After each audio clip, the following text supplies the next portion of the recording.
Gaslighting transforms reality itself into a weapon, systematically destroying a person's ability to trust their own perceptions and memories.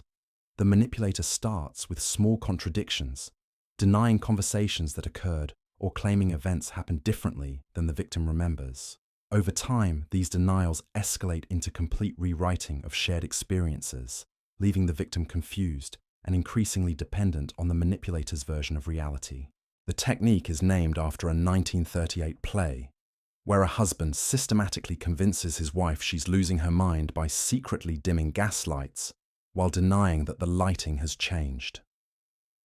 This fictional scenario perfectly captures how gaslighting operates in real life, except it's far more psychologically sophisticated and devastating than the theatrical version. The manipulator has access to information or control over the environment that the victim doesn't, allowing them to create experiences that seem impossible or irrational. They might invite other people to witness events differently, creating a false consensus reality around the victim. What makes gaslighting particularly devastating is that it attacks the foundation of human cognition itself. Our ability to trust our own perceptions forms the basis for all decision-making and self-confidence.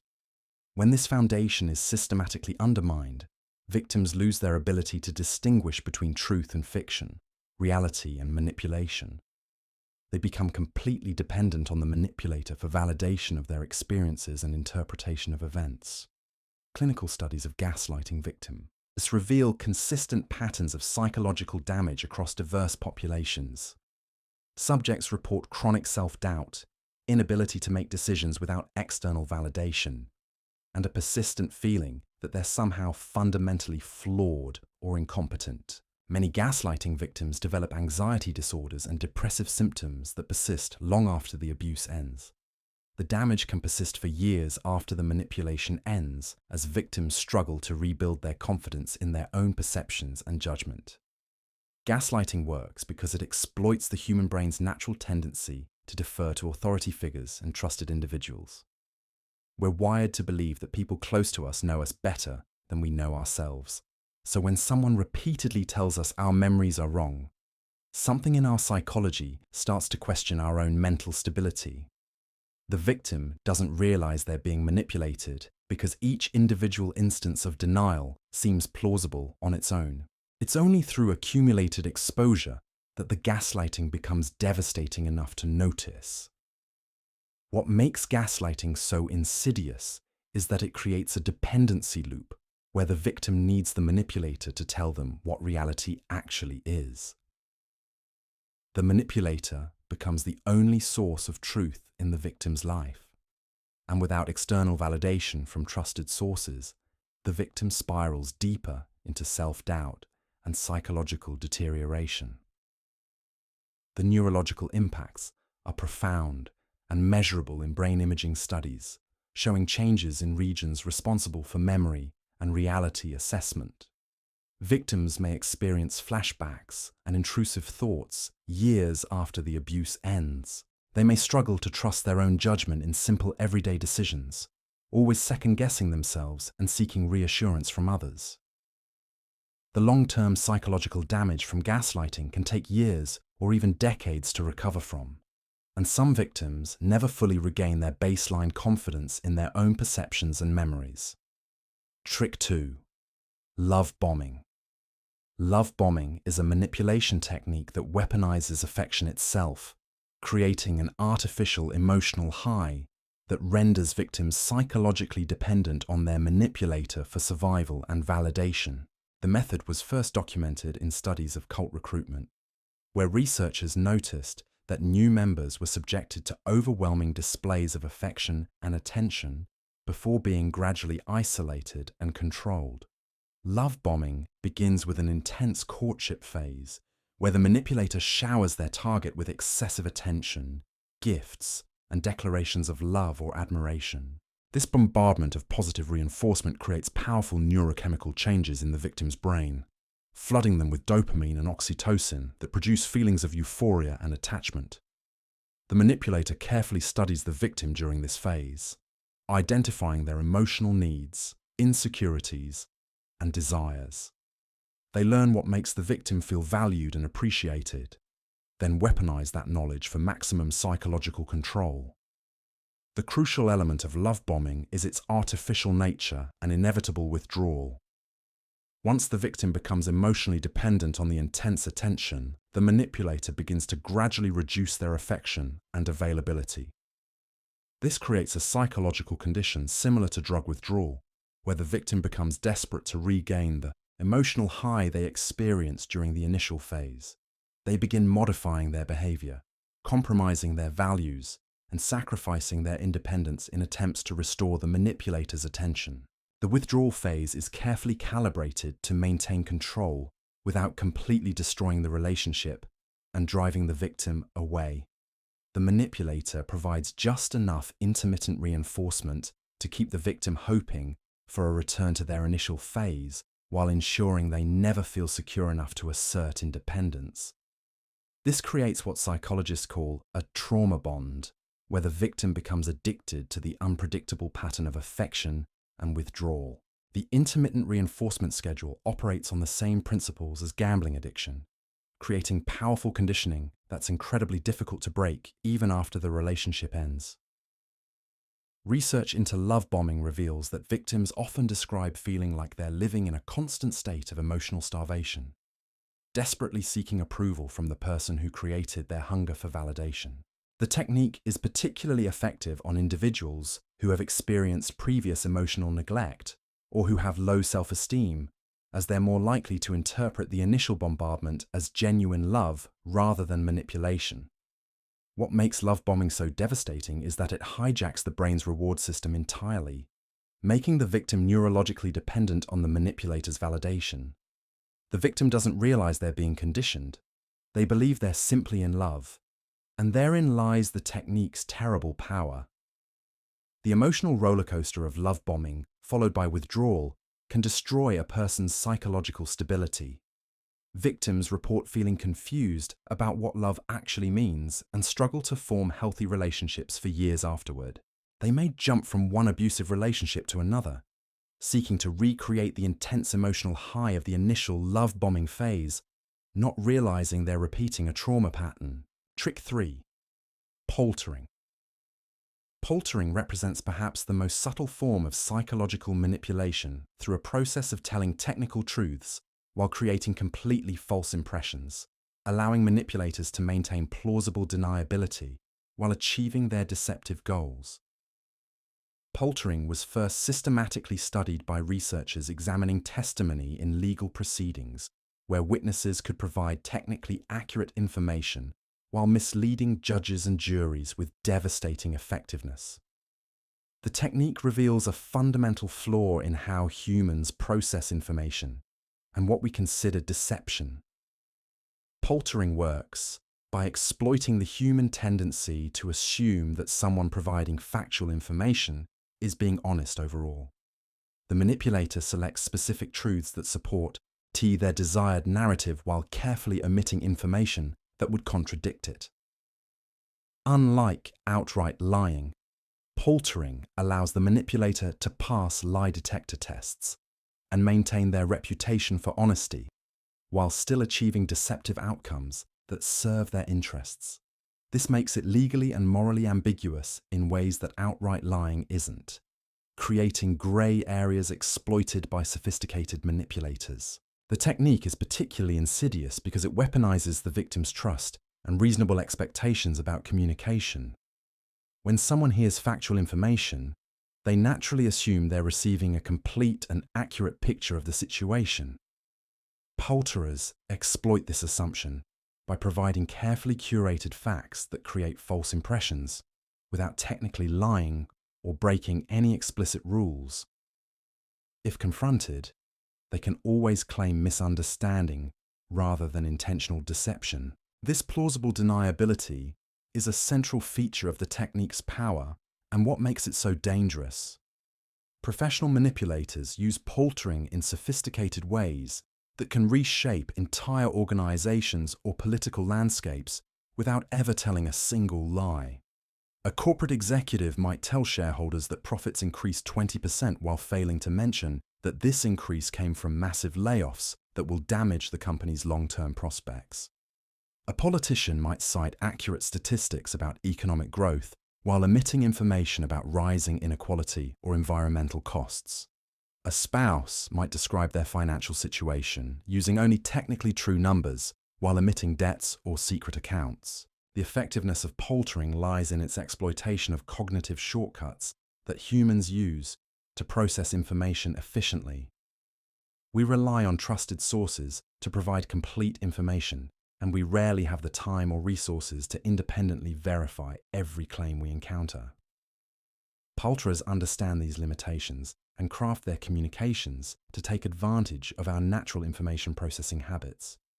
They know that most people will accept a partial truth at face value rather than spend hours investigating every detail. Poultering creates a false reality made entirely of true statements, a house of facts built on a foundation of selective omission that leaves victims unable to identify exactly where the deception occurred.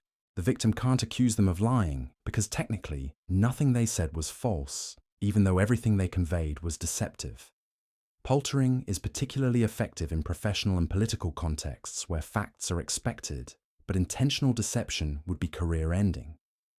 It allows manipulators to appear honest while achieving goals that would never survive honest disclosure. The technique creates a psychological double bind where the victim knows something is wrong but can't identify what because they're not being lied to in any technically illegal way. Trick 4. Foot in the door. The foot in the door method is a sophisticated form of conditioning that exploits the human desire for consistency, using small commitments to build toward major behavioral changes that victims would never have agreed to initially. This approach was first documented during studies of compliance and persuasion, where researchers discovered that people who agreed to small requests were significantly more likely to comply with larger demands later. The foot in the door technique begins with requests so minor they seem almost impossible to refuse without appearing unreasonable. These initial commitments might involve signing a petition, accepting a free sample, or agreeing to a simple favor that requires minimal effort or sacrifice. The key is that these small actions create a psychological framework where victims begin to see themselves as the type of person who supports the manipulator's cause or helps with their requests. Once the initial commitment is secured, the manipulator leverages this self-perception to make progressively larger demands. Each subsequent request is carefully calibrated to seem like a reasonable next step from the previous commitment, gradually moving the victim toward behaviors they would have rejected outright if asked initially. The technique works because humans have a powerful drive to maintain consistency between their actions and their self-image. We experience genuine psychological discomfort when our behaviors conflict with our self-perception, so we modify our beliefs to match our actions rather than the reverse. The escalation process can continue for months or years with each new commitment, making it psychologically more difficult for the victim to recognize how far they've moved from their original position. Cult leaders use this technique to gradually separate members from their families, surrender their possessions, and accept increasingly extreme beliefs. Families of cult members watch as loved ones who were normal just months ago make decisions that seem completely irrational, not realizing they've been subjected to incremental psychological conditioning over extended periods. Sales professionals use it to move customers from small purchases toward major financial commitments they never intended to make. Financial institutions use it to gradually increase credit limits and debt loads, keeping people in perpetual financial servitude. What makes the foot in the door technique particularly dangerous is that it operates below conscious awareness. Victims don't realize they're being manipulated because each individual request seems reasonable when considered in isolation. They focus on the immediate decision rather than recognizing the pattern of escalating demands that systematically compromises their autonomy and judgment. The manipulator understands that resistance builds gradually with each subsequent request, so they must maintain momentum and never allow the victim time to step back and evaluate the overall trajectory of their commitments. By the time victims realize how far they've traveled, the psychological investment in the new identity makes reversal extremely difficult. Changing your mind feels like betraying yourself. People who use the foot-in-the-door technique against you have successfully integrated you into their system, so completely that leaving feels like leaving your own identity behind. The manipulator has essentially hijacked your sense of self to serve their goals. This is why victims of foot-in-the-door manipulation often defend the systems that have exploited them, because rejecting the system means rejecting the identity built through years of small commitments. Trick 5. Negging. Negging represents a masterpiece of psychological warfare through a process of systematically undermining a person's self-confidence through carefully crafted backhanded compliments and subtle insults disguised as observations or helpful feedback. The technique was originally developed by pickup artists, but has since been adopted by manipulators across every sphere of human interaction, from corporate environments to political campaigns, because it exploits one of the most fundamental aspects of human psychology. Negging works by creating cognitive dissonance in the victim's mind. They receive what appears to be positive attention, while simultaneously experiencing a decrease in self-worth and confidence. The manipulator delivers comments that sound complimentary on the surface, but contain embedded criticisms that target the victim's insecurities and vulnerabilities. These statements are crafted to be ambiguous enough that the victim can't directly confront them without appearing overly sensitive or paranoid about innocent remarks. The ambiguity provides the manipulator with perfect deniability. If confronted, they can claim the victim misunderstood them, or that they were simply joking or trying to be helpful.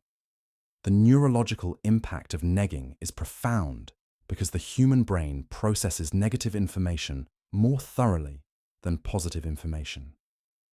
This negativity bias evolved as a survival mechanism thousands of years ago, but manipulators exploit it to ensure their subtle criticisms have disproportionate psychological impact. A single well-placed negative comment can overshadow hours of genuine compliments, creating lasting doubt in the victim's mind about their worth and capabilities. The victim begins to ruminate on the negative comment, analyzing it endlessly, while positive comments are quickly forgotten and discounted. What makes negging particularly insidious is that it positions the manipulator as someone whose approval becomes increasingly valuable. By subtly suggesting that the victim has flaws or limitations, the manipulator creates artificial scarcity around their acceptance and validation. The victim begins to work harder to earn approval from the person who just criticized them, creating a psychological dependency that the manipulator can exploit indefinitely. The victim essentially becomes trapped in a loop of seeking validation from the very person undermining their confidence. Professional manipulators use negging to establish dominance hierarchies in social and professional settings. They might tell a colleague they're surprisingly articulate for someone from their background, or compliment someone's appearance while suggesting it's unusual for their age or social status. They might praise someone's work while mentioning how much better a competitor's work is. These comments serve multiple purposes, undermining the victim's confidence while positioning the manipulator as someone with superior judgment and social standing. The victim never quite feels comfortable around the negging manipulator, and that discomfort keeps them trying to prove themselves worthy of acceptance. The psychological drive to earn the approval of someone who has rejected you is powerful and profound, often stronger than the drive to leave or stand up for yourself. Negging victims become hyper-aware of their flaws and insecurities, constantly evaluating themselves through the critical lens of the manipulator. They may become obsessed with self-improvement, trying to become worthy of love they never actually had, from someone who was never giving it to them at all. The damage from negging can persist long after the relationship ends, creating a permanent, self-critical voice in the victim's head that mimics the manipulator's judgments. Trick 6. Isolation. Part 1. Isolation represents the systematic destruction of social connections through carefully designed protocols that gradually separate victims from their support networks, making them completely dependent on the manipulator for social interaction, emotional validation, and reality testing. This method gradually separates victims from their support networks, making them completely dependent on the manipulator for every aspect of their psychological and social reality in ways that can be devastating. Intelligence agencies have developed sophisticated isolation techniques for breaking enemy agents. Techniques refined through decades of interrogation research, but the same principles are used by abusive partners, cult leaders, and corporate manipulators who need complete psychological control over their targets.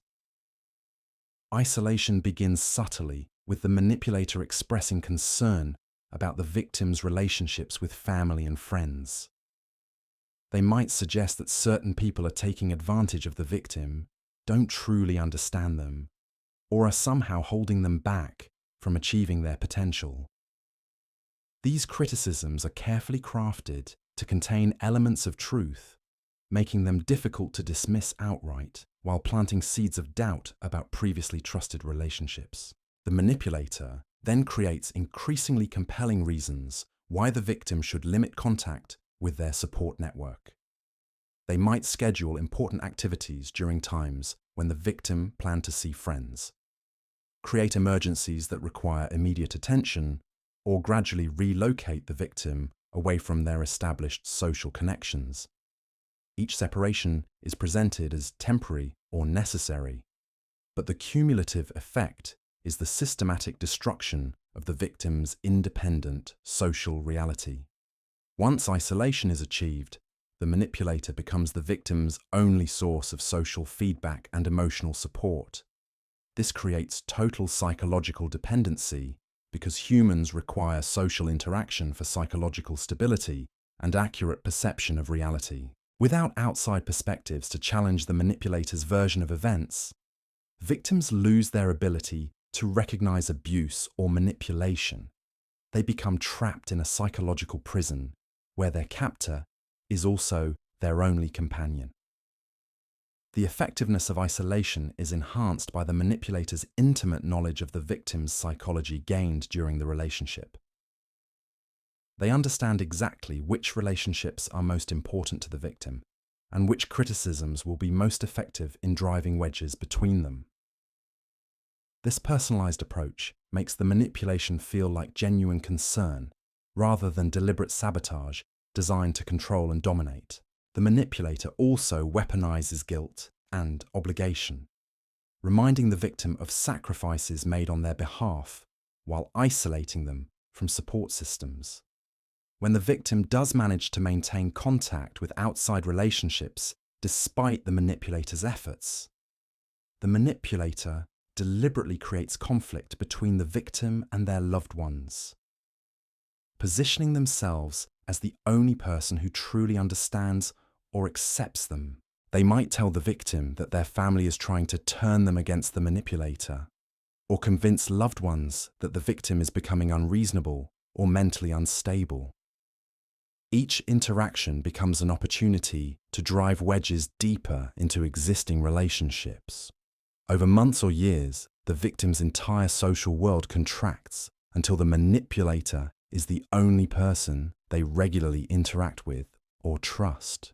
The psychological impact is absolutely devastating because humans require social connection for mental health and reality testing. In isolation, victims lose access to external validation of their experiences, making them completely dependent on the manipulator's interpretation of reality. The victim can no longer tell if their perception of events is accurate because there's no one else to compare notes with or provide contradictory information. They become neurologically rewired through chronic social deprivation, developing attachment patterns similar to prisoners who bond with their captors. The isolation is particularly effective when combined with other techniques like gaslighting. A victim experiencing gaslighting is far more susceptible when they have no friends or family to reassure them that their memories are correct. or validate their experiences. The isolation ensures that the manipulator's version of reality becomes the only reality the victim knows, creating a psychological bubble where nothing outside can penetrate. The manipulator becomes the gatekeeper of all information, the judge of all reality, the sole source of validation and meaning in the victim's life. The seventh technique employs weaponized silence through strategic, emotional withdrawal. This method transforms communication itself into an instrument of control, using the absence of interaction to create psychological torture that can break down even the strongest personalities. The silent treatment works by exploiting humanity's fundamental need for social connection and communication at a neurobiological level. When someone suddenly stops responding or acknowledging another person, it activates the same neural pathways associated with physical pain. The victim's brain literally experiences the silence as physical injury. The victim's brain interprets the silence as a threat to their social survival, triggering intense anxiety and desperate attempts to restore communication with the manipulator. The hypothalamus begins flooding the system with stress hormones, cortisol levels spike, and the victim enters a state of psychological emergency that can last for hours or days. What makes this technique particularly cruel is that it provides no opportunity for resolution or understanding. The victim is left to guess what they might have done wrong, while being denied the basic human right of explanation or dialogue. The manipulator offers no information, no reasoning, no path to reconciliation. This creates a psychological vacuum that the victim's mind desperately tries to fill, leading to obsessive thoughts and increasingly frantic attempts to regain the manipulator's attention and approval. The victim begins imagining terrible explanations for the silence, catastrophizing about the relationship, and spiraling into self-blame. The manipulator carefully controls the duration and intensity of their silence to maximize psychological impact without completely destroying the relationship. They might respond to some communications while ignoring others, creating an intermittent reinforcement schedule that keeps the victim constantly guessing about which behaviors will restore normal interaction. This unpredictability makes the technique even more psychologically devastating, because the victim can never predict when the silence will end or what behaviors might restore connection. The victim becomes hypervigilant to the manipulator's moods, desperately analyzing every interaction for clues about how to regain favor and restore peace to the relationship. They study the manipulator's face, tone, and body language constantly, trying to decode the hidden message. The silent treatment is particularly effective in professional and family settings, where the victim cannot simply walk away without major life consequences. An employee cannot quit every time their boss gives them the silent treatment without destroying their career. A child cannot leave their parent who uses silence as control without losing their home and safety. A spouse cannot abandon the relationship without legal and financial consequences. This creates a perfect trap where the victim is forced to endure the psychological torture while maintaining the relationship. Professional manipulators use strategic silence to establish dominance in negotiations, relationships, and power structures. By withholding communication at crucial moments, they force others to make increasingly desperate concessions to restore dialogue. The technique is particularly effective because it can be disguised as the manipulator needing time to process emotions or think about important decisions, making it difficult for victims to identify the behavior as deliberate abuse rather than a reasonable boundary. The neurological damage from prolonged silence is measurable in stress hormone levels and can create lasting anxiety about social rejection that persists long after the relationship ends. Victims often develop anticipatory anxiety about communication itself, becoming afraid to initiate contact with anyone for fear of rejection. The eighth technique involves the systematic cultivation of fear through controlled exposure to perceived threats. This method exploits the human brain's threat detection system to create psychological states where victims become completely dependent on their manipulator for protection and guidance.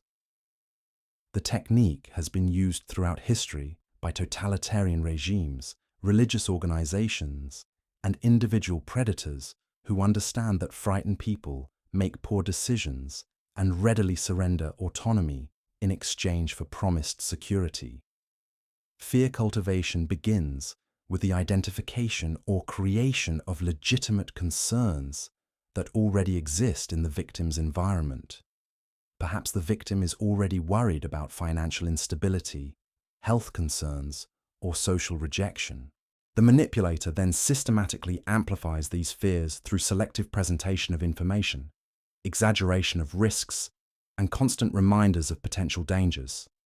They might share worst-case scenarios about the victim's health, warn about economic collapse that will destroy their savings, or describe horrifying social consequences if the victim doesn't follow their guidance.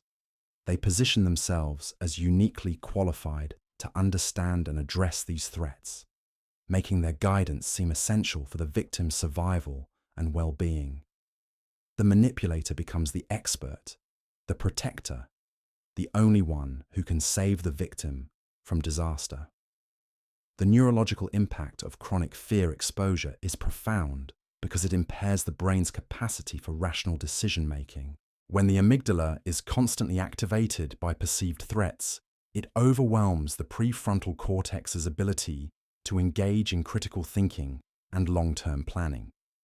The brain essentially goes into survival mode, where immediate safety feels more important than accuracy or independence. Victims in this state become highly suggestible and more likely to accept simple solutions from authority figures, even when those solutions require significant personal sacrifices. What makes fear cultivation particularly insidious is that it creates a self-reinforcing cycle where the victim's increasing dependence on the manipulator validates their fears about the outside world. As they become more isolated and dependent, they lose confidence in their ability to navigate challenges independently, making the manipulator's protection seems even more essential. They can no longer imagine surviving without the manipulator's guidance and protection. This psychological dependency can persist long after the actual threats have been eliminated, because the victim's brain has been rewired to perceive danger everywhere. The technique is enhanced by the manipulator's careful control of information flow to the victim. They filter news, communications, and social interactions to ensure the victim receives a steady stream of fear-inducing information while being shielded from contradictory evidence that might challenge their perception of danger. News stories are carefully selected to reinforce fears, while positive information is dismissed or reframed as temporary. This creates an artificial reality where the manipulator's protection appears to be the only thing standing between the victim and catastrophic harm. The victim becomes convinced that without the manipulator, they will face ruined finances, destroyed relationships, failing health, or social humiliation. This fear-based dependency creates a perfect control system because the victim's desire to escape the fear keeps them bonded to the very person creating it. Abusive partners use fear of abandonment and loneliness. Corporations use fear of job loss and financial ruin. Governments use fear of terrorism and disease. Religious organizations use fear of damnation and separation from loved ones. The common element is always the same. The manipulator positions themselves as the only solution to the feared outcome. Without my love, you'll be alone forever. Without my job, you'll be homeless. Without my leadership, the nation will be destroyed. Without my faith, you'll face eternal punishment. Each fear is unique to the victim, but the mechanism is identical. The ninth technique represents the pinnacle of social manipulation through manufactured consensus and artificial social proof. This method exploits humanity's deep evolutionary programming to follow group behavior, creating false realities where victims willingly adopt beliefs and behaviors they would normally reject simply because they believe everyone else is doing the same.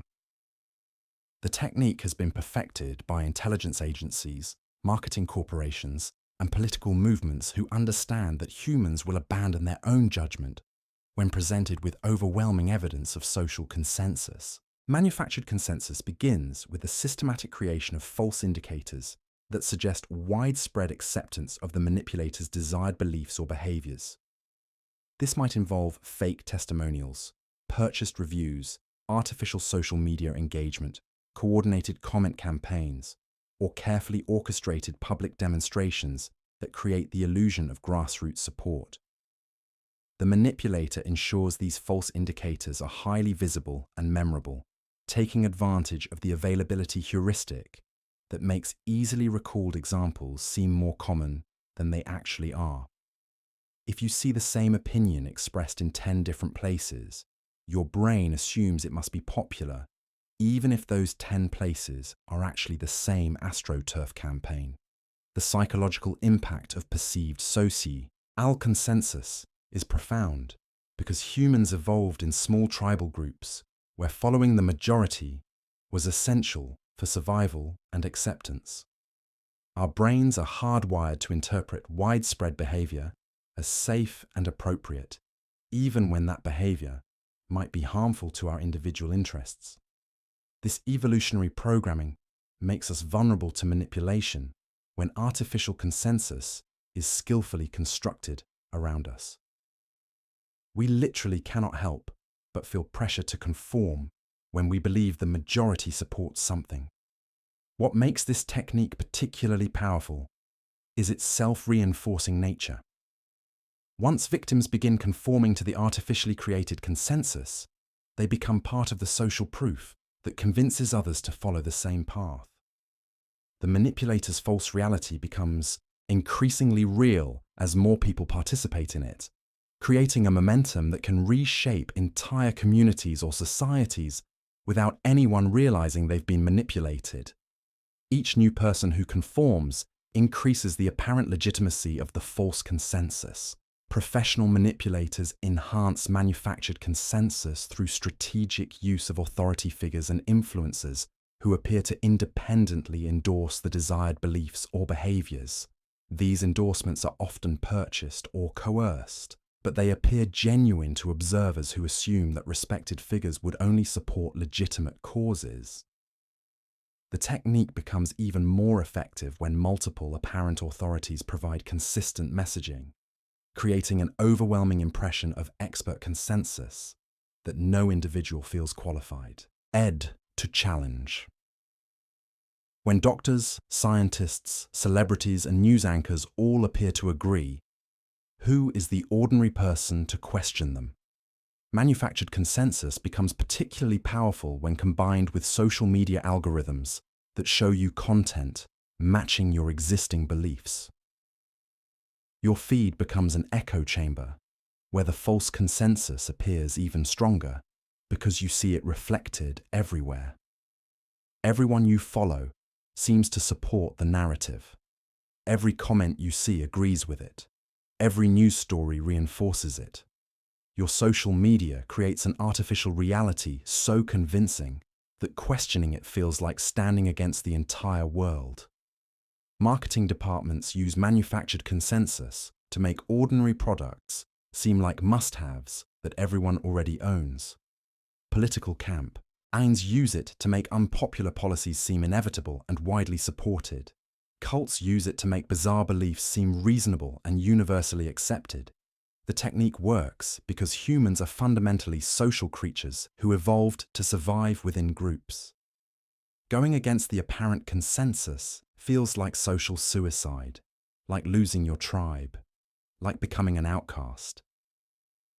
Most people would rather accept a false consensus than face the psychological pain of standing alone against the majority.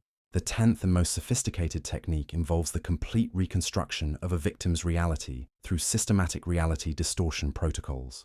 This method goes beyond simple manipulation to create entirely artificial environments where every piece of information the victim receives has been carefully curated to support the manipulator's desired narrative.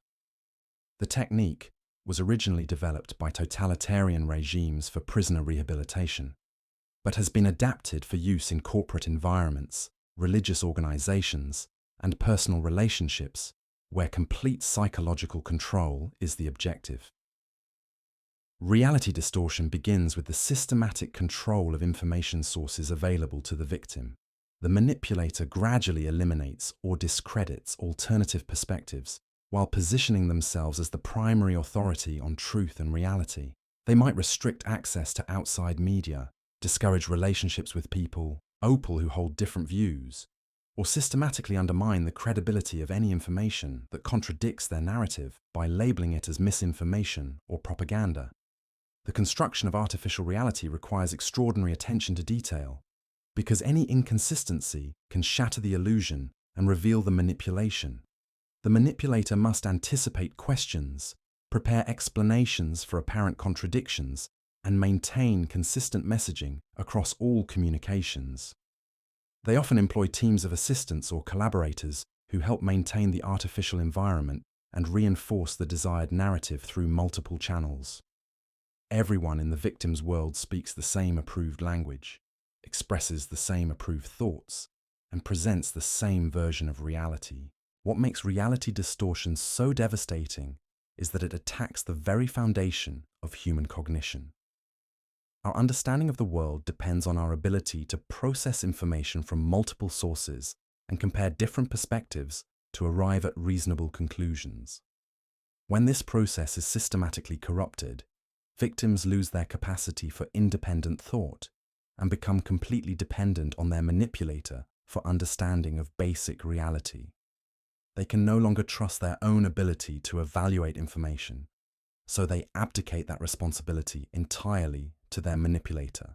The technique is enhanced by the manipulator's use of reward and punishment systems that reinforce acceptance of the artificial reality while discouraging questioning or independent investigation.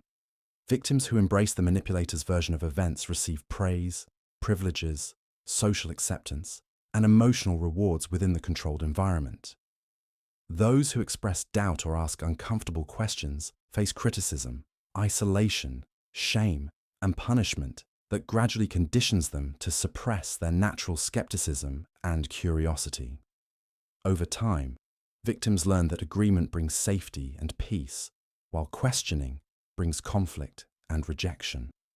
The neurological impact of sustained reality distortion is profound and often permanent. Extended exposure to artificial environments literally rewires the brain's pattern recognition systems and critical thinking pathways, making victims increasingly unable to distinguish between genuine and manipulated information, even after they escape the controlled environment. The brain develops new neural pathways that default to accepting the manipulator's version of events.